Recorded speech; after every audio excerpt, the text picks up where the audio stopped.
The Rangers defense struggling despite Adam Fox coming back into the lineup a few games ago. Is that strange to you? Because it hasn't been Fox that's been the issue. Obviously, Keandre Miller out against the Leafs on Tuesday for personal reasons, but it seemed that the defense has taken a huge step back since Adam Fox has come into the lineup. Yeah, it might be just coincidence. And again, to me, defense is five guys in front and the goalie, right, on each shift. So when I look at defense, I'm not just looking at the defenseman. Obviously, Fox is an elite defenseman and should elevate, and typically does elevate everybody. Whether it's his defense partner, whether it's his goaltender, or whether it's the forwards in front of him. Um, I think it's probably just coincidence that their all-around defensive play has not been as sharp since Fox came back in. There's an argument that there could be a little bit of a mental breakdown. Maybe there was a little bit more focus, attention to detail when Fox wasn't there for 10 games, right? Forwards more diligent coming back, clogging up that neutral zone, coming back into their own end, not breaking out too quickly, leaving the defenseman and the goalie out to dry, because they knew that the safety net for 24 minutes a night wasn't there, right? Your best guy, your best all-around guy back there in Adam Fox. So perhaps that's it. Certainly it's something they need to figure out, because there's, as you pointed out, you gave the numbers, there is a stark difference for how this team played for the better part of 2 months. The all-around attention to detail, as well as I think in effort to go get the puck, to stay positionally sound, especially through the neutral zone. That's what impressed me so much in the first 2 months. Among there were so many things to be impressed about, but that's a mental thing as well as a physical thing. So listen, they've shown that they can do it, right? And they showed that they could do it without their best player, their best defenseman. So I think they can get back to it. And listen, Laviolette's a veteran coach. He knows how to draw them back in. And you better believe behind the scenes they're working on that. And they're seeing a lot of film of, hey, this was just 3 weeks ago. This was last night.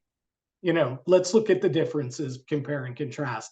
So I think it's a concern. It's a bump in the road, but I think that's okay over 82 games when you're as good as the Rangers are. And I think they're a really good team. And I think they're a legit cup contender. I think it's okay to go through these periods. I worry more if a team is just sailing along and, there are no bumps in the road and everybody stayed healthy and, and then you get to the playoffs and wait, how did we lose in 6 games in the first round? And again, gross exaggeration, but as long as this doesn't become a month-long issue, as long as it gets nipped in the bud, I think it's a good teaching point for Laviolette and the coaches, and it snaps the players back into attention.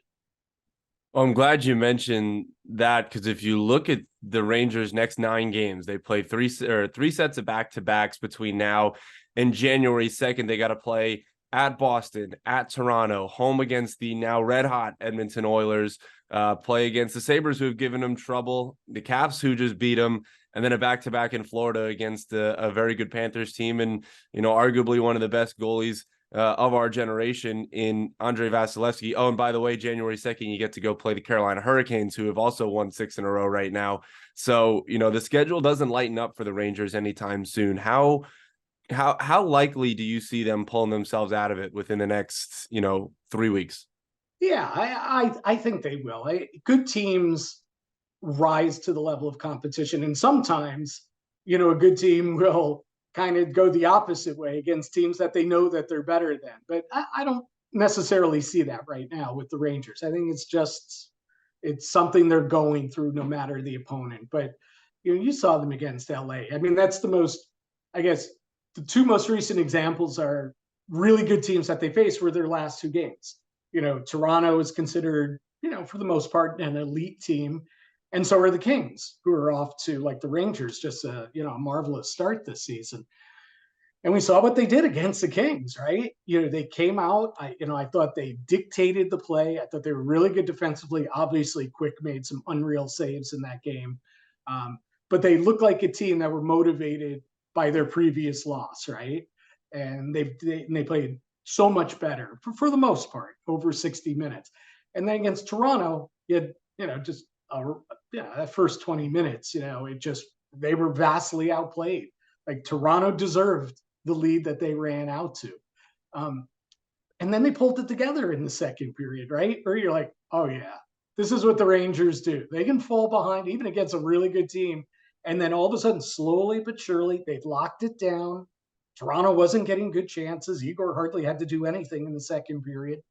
And they took that game over, get 2 goals back, 4-3. I went into that intermission. I'm like, wow, they're going to do this again, aren't they? And then the penalty, the power play goal, and Toronto kind of found its game again in the third.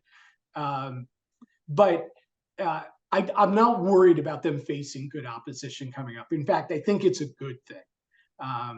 I think it helps with the focus, especially going through what they're going through now. The holidays coming up and everything. What's best to keep your focus? Probably playing your key rivals. And if you're really an elite team like the Rangers, playing the best of the best in the league.